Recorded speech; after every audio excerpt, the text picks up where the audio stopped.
다 그냥 별 의미 없이 하는 그런 형식적인 인사치레가 분명 아니었을 것입니다. 진심으로 서로가 서로를 존중하는 가운데 축복해주는 그와 같은 인사말이라고 우리가 봐야 할 것입니다.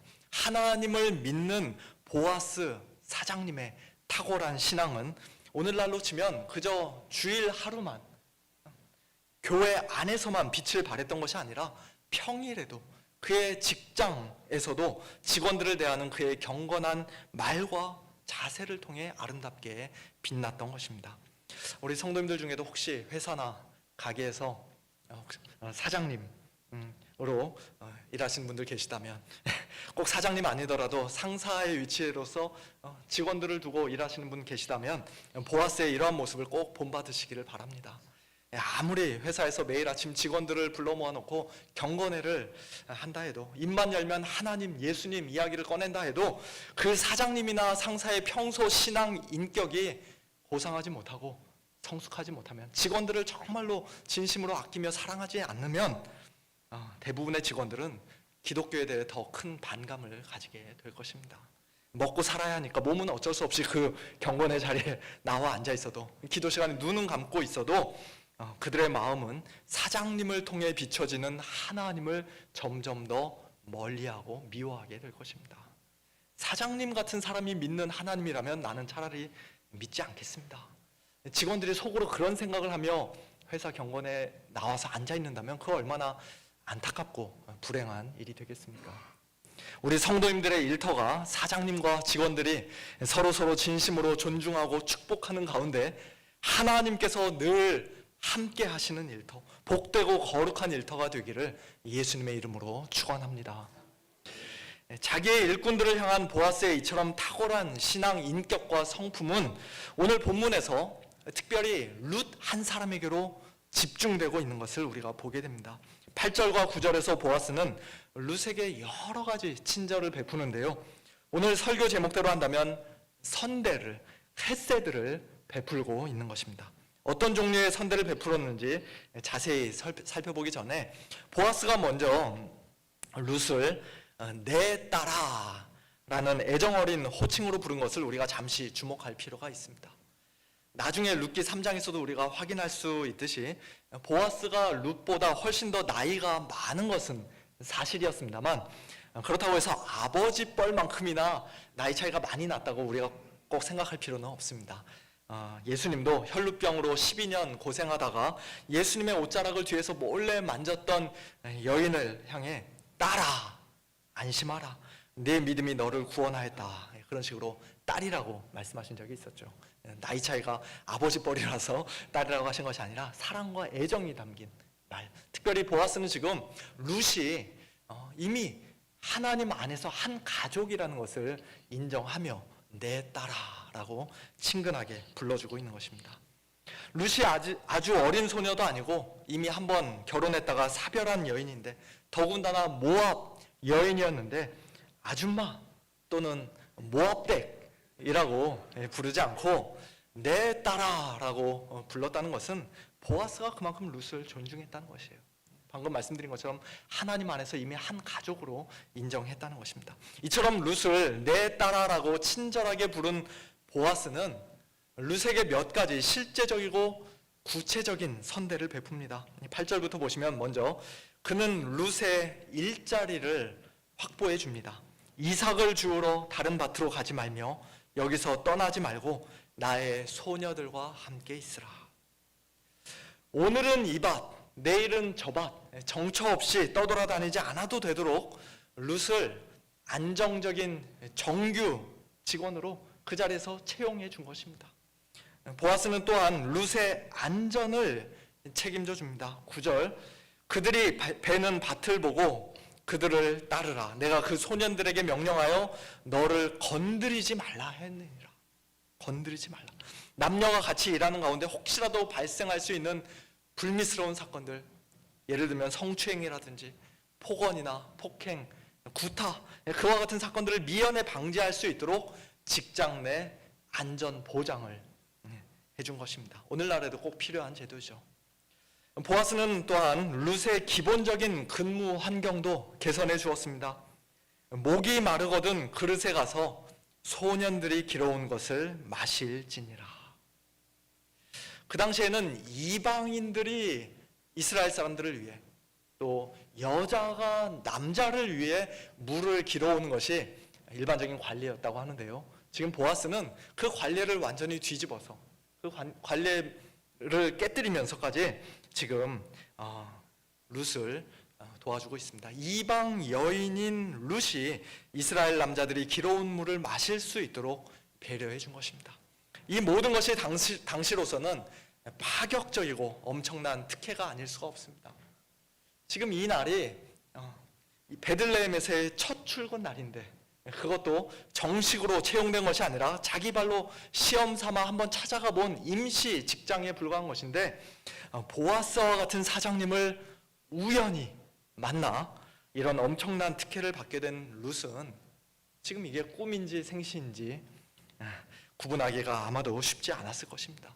말할 수 없는 큰 감동을 받았을 것입니다. 그래서 룻이 어떻게 반응합니까? 10절, 룻이 엎드려 얼굴을 땅에 대고 절하며 보아스에게 이렇게 말합니다.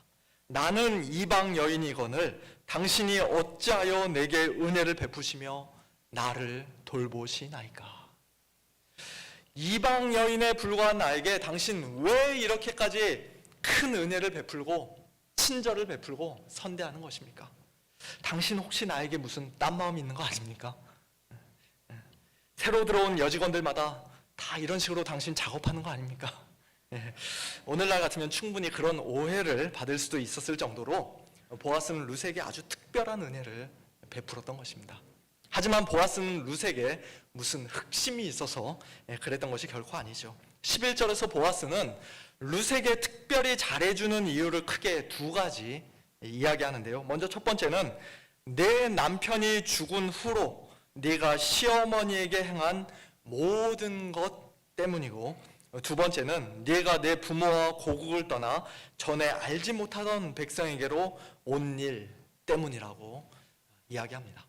한마디로 룻이 젊고 예뻐서라든지, 룻이 만만해 보여서라든지, 룻이 너무 불쌍해 보여서라든지 그런 인간적이고 세속적인 이유 때문이 아니라 시어머니를 향한 룻의 선대 때문에, 그리고 하나님을 선택하기 위해 자신의 모든 것을 버린 룻의 믿음 때문에 보아스는 룻에게 큰 은혜를 베풀었던 것입니다. 여기서 룻이 그의 부모와 고국을 떠나 전에 알지 못하던 백성에게로 왔다라는 이 말씀은 믿음의 조상이라 불리는 아브라함을 우리로 하여금 즉시 생각나게 만드는 말씀입니다. 창세기 12장 1절, 여호와께서 아브라함에게 이르시되 너는 너의 고향과 친척과 아버지의 집을 떠나 내가 네게 보여줄 땅으로 가라. 히브리서 11장 8절에서도 믿음으로 아브라함은 부르심을 받았을 때 순종하여 장래의 유업으로 받을 땅에 나아갈새 갈 바를 알지 못하고 나아갔다고 말씀합니다.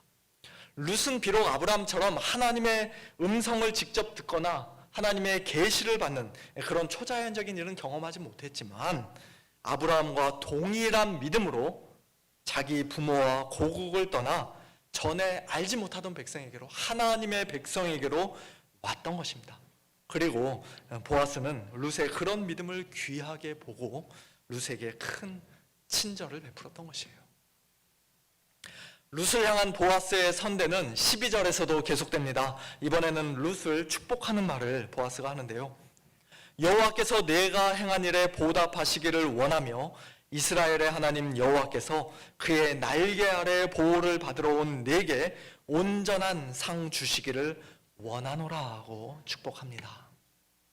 그렇습니다. 우리 하나님께서는 룻이 시어머니를 선대한 것을 비롯하여 믿음으로 행한 그의 모든 일을, 그리고 오늘 저와 여러분의 모든 믿음의 행위들 역시도 기쁘게 받으시고 하나도 빠짐없이 다 기억해 주시고 마지막 날 가장 귀한 것으로 갚아주시고 보답해 주시는 그와 같은 하나님이신 줄로 믿습니다.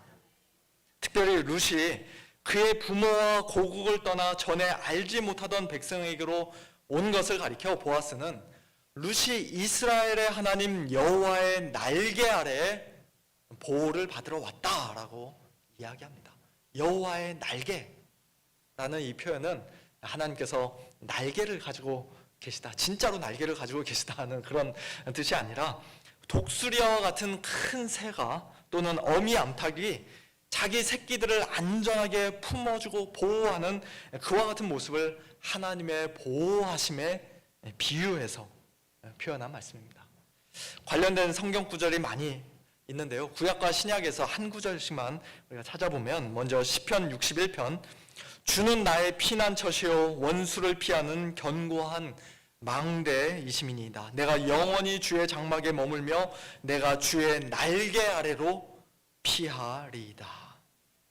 신약 성경에서는 예루살렘을 향한 예수님의 탄식이 복음서에 기록되어 있습니다. 예루살렘아 예루살렘아 선지자들을 죽이고 내게 파송된 자들을 돌로 치는 자여, 암탉이 그 새끼를 날개 아래 모음같이 내가 내 자녀를 모으려 한 일이 몇 번이더냐. 그러나 너희가 원하지 아니하였도다.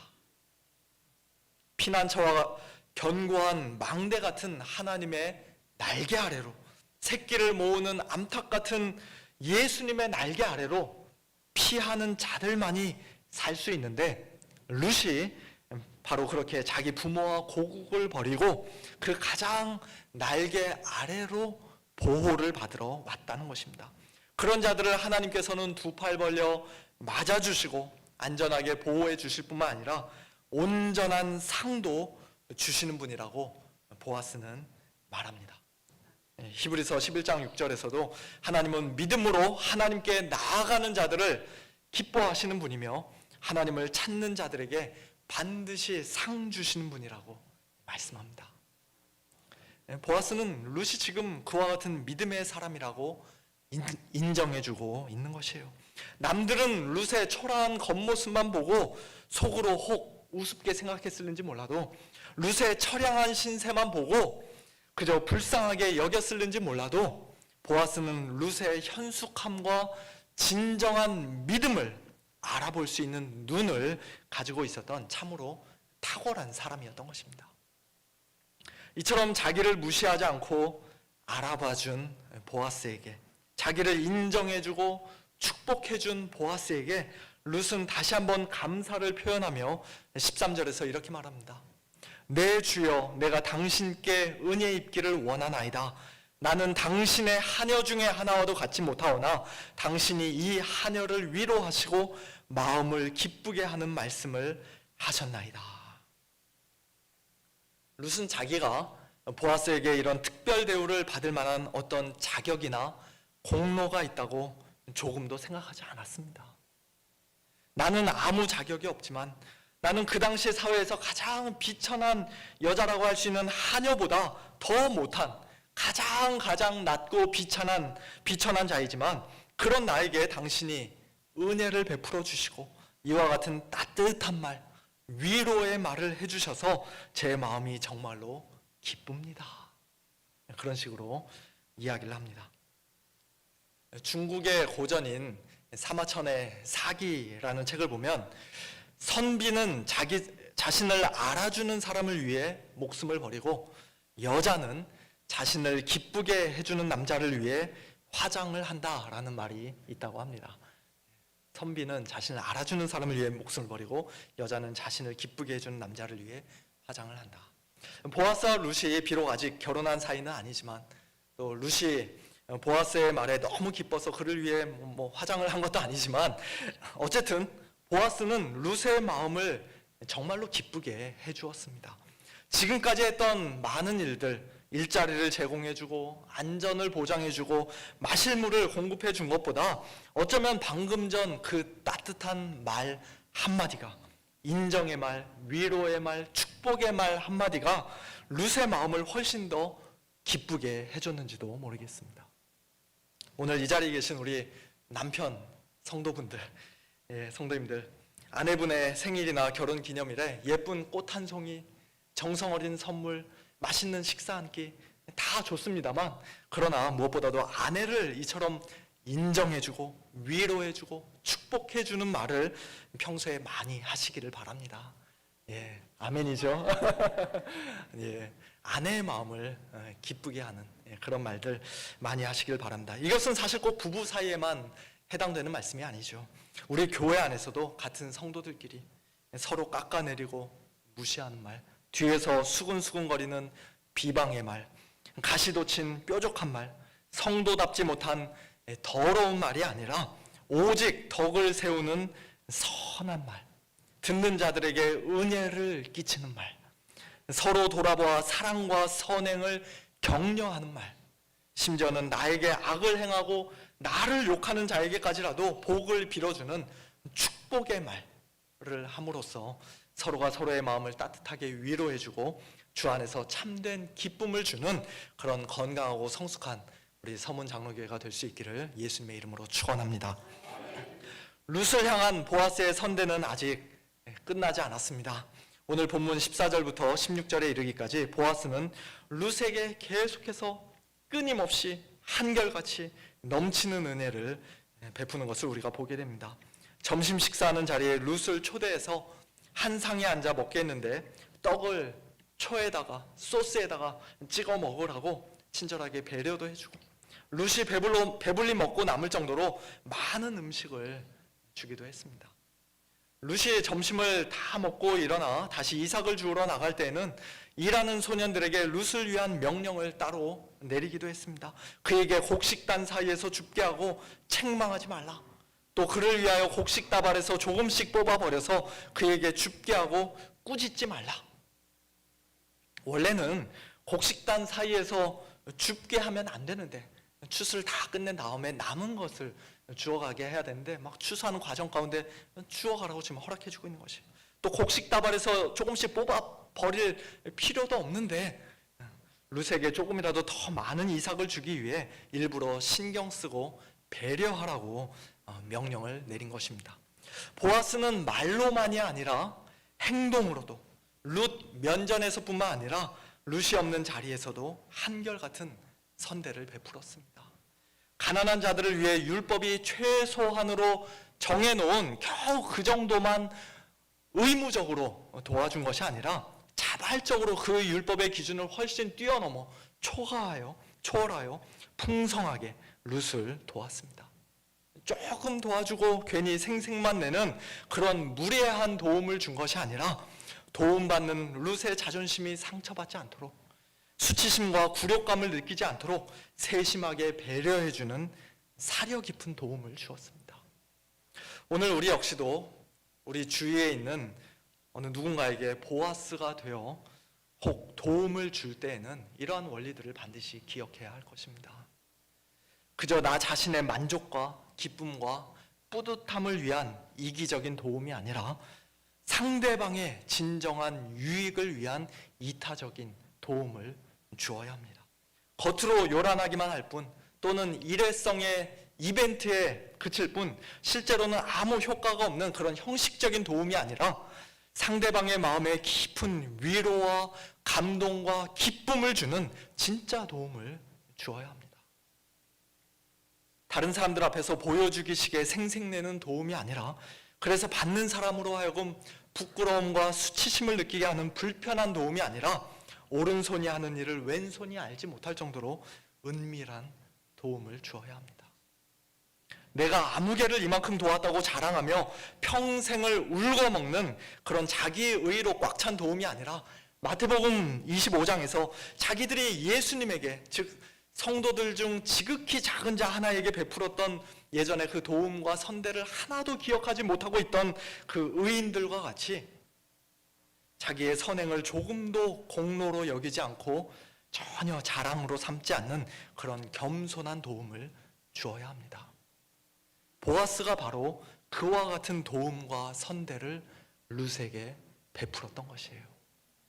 그리고 저와 여러분 역시도 사실은 누군가를 돕기 이전에 그와 같은 도움과 선대를 이미 먼저 받은 자들이기에 우리가 이제 누군가를 돕기도 하고 또 오늘 이렇게 여기 예배 자리에 나와 앉아 있을 수도 있는 것입니다. 우리는 누구에게 도움과 선대를 받았습니까? 보아스보다 훨씬 더 유력한 자시요, 보아스보다 훨씬 더 은혜와 사랑이 충만하신 우리 하나님께, 예수님께 우리는 이미 큰 도움과 선대를 받았습니다. 하나님께서는 오늘에 이르기까지 매일 매순간 우리를 도우시되 우리가 전혀 눈치채지 못할 정도로 모든 일이 다 그저 우연히 마침 일어나는 것처럼 보일 정도로 그렇게 너무나도 자연스럽고 은밀하게 우리를 도우셨습니다. 그저 생색내기용으로 형식적으로 조금 도와주신 것이 아니라 가장 귀한 독생자 예수 그리스도를 십자가에 아낌없이 내어주실 정도로, 그래서 우리를 단번에 죄에서 구원해 주실 정도로 가장 크고 풍성한 은혜를 우리에게 이미 베풀어 주셨습니다. 하나님은 내가 너에게 이렇게 큰 은혜를 주었으니 너는 이제 무조건 내 말 듣고 복종해야 돼, 그렇게 마치 노예상인과 같이 우리를 윽박지르며 위협하지 않으시고 부당하게 갑질하지 않으시고 오히려 그 십자가 사랑으로 우리의 완악한 마음을 부드럽게 녹이셔서 우리의 멈춘 심장을 다시 뛰게 하셔서 우리로 하여금 자원함으로, 참된 겸손함으로, 풍성한 위로와 감격과 감사와 기쁨으로 하나님을 섬기게끔 하셨습니다. 우리에게 처음부터 믿음을 선물로 주신 분이 하나님이시요, 믿음으로 살아갈 수 있도록 날마다 도우시고 힘주시는 분도 하나님이신데, 우리의 그 믿음과 순종을 하나님께서는 기쁘게 받아주시고 잘했다 칭찬해 주시고 내가 반드시 좋은 것으로 보답해 주겠다, 내가 너에게 온전한 상을 주겠다, 내가 너를 끝까지 보호해 주겠다, 그와 같은 복된 약속도 우리에게 해주셨습니다. 예수님도 마찬가지입니다. 우리의 창조주이시오 만왕의 왕 만주의 주이신 예수님은 우리와 똑같은 사람이 되어 이 땅에 내려오셨고 하녀 중에 하나와도 같지 못한 저와 여러분의 더러운 발을 친히 씻겨주셨으며 무엇보다도 십자가에 못 박혀 죽으심으로써 자신의 살을 생명의 떡으로, 자신의 피를 참된 음료로 우리에게 풍성히 내어 주셨습니다. 부활하신 후에는 내가 세상 끝날까지 너희와 항상 함께 있으리라 약속해 주셨고, 그 약속을 지키시기 위해 승천하신 후 성령을 우리에게 보내주심으로써 이 세상에서는 알 수도 없고, 이 세상 사람들은 알 수도 없고, 또 세상이 빼앗아 갈 수도 없는 참된 기쁨, 신령한 위로를 우리로 하여금 풍성히 날마다 누리게 하셨습니다. 사랑하는 성도 여러분, 우리 주님의 이 놀라운 도움과 선대를 받으셨습니까? 하나님의 헤세드의 사랑으로, 예수님의 십자가의 은혜로, 성령님의 능력으로 정말 구원 받으셨습니까? 성부, 성자, 성령 삼위 하나님만이 주실 수 있는 이 진정한 위로와 마음의 기쁨을 날마다 풍성히 누리며 살고 계십니까? 아니면 그 은혜는 조금도 알지 못한 채, 한순간도 누리지 못한 채 그저 뜨거운 땡볕 아래서 땅만 쳐다보고 열심히 이상만 줍고 있는 자신의 처량한 신세를 한탄하고 슬퍼하며 하루하루 살고 있는 것은 혹 아닙니까? 그래서는 안 될 것입니다. 은혜 받은 성도는 분명히 다릅니다. 보아스의 선대를 받은 룻의 마음에는 참된 위로와 기쁨이 가득 넘쳤습니다. 장차 하나님께서 주실 온전한 상에 대한 기대와 소망으로 가슴이 설렜습니다. 아무 자격도 없고 공로도 없는 자기에게 이런 말도 안 되는 도움과 선대가 주어지다니 그저 모든 것이 감사할 뿐이었습니다. 땡볕에 이삭 줍는 일이 룻에게는 더 이상 고역이 아니라 귀한 특권이요 즐거움이었습니다.